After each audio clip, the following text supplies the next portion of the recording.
மகரம் சிகரம் தொடக்கூடிய காலகட்டம். இவ்வளவு நாள் தகரமாக இருந்தவர்கள் சிகரத்தை நோக்கி பயணித்து சிகரத்தின் உச்சியில் போகக்கூடிய வாய்ப்புகள் மிகவும் அதிகம். ராசியை குரு பார்ப்பதும் 5ஆம் இடத்தில் குரு பரிவர்த்தனை யோகத்தில் இருப்பதும் மிகச் சிறந்த சாலச் சிறந்தது.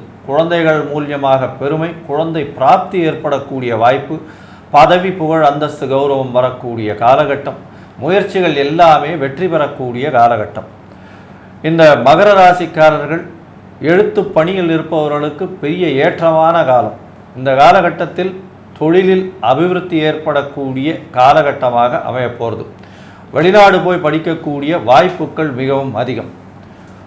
சொட்ட தொழிலில் அபிவிருத்தி அதிகமாக இருக்கக்கூடிய காலகட்டமாக அமையப்போகிறது. தொழில் எல்லாமே விருத்தியாகக்கூடிய காலகட்டமாக அமையப்போகிறது. உங்களுடைய ராசிக்கு குழந்தை பிராப்தி ஏற்படக்கூடிய பாக்கியமும், வெளிநாடு போய் படிக்கக்கூடிய பாக்கியமும், எடுத்த காரியத்தில் வெற்றியும் இந்த வக்கர குரு நிவர்த்தியின் மூலியமாக வரக்கூடிய காலகட்டமாக அமையப்போகிறது. இதன் மூலியமாக இந்த குரு வக்கர நிவர்த்தி உங்களுக்கு 90 விழுக்காடு பலன்களை ஏற்றி கொடுக்க வல்லது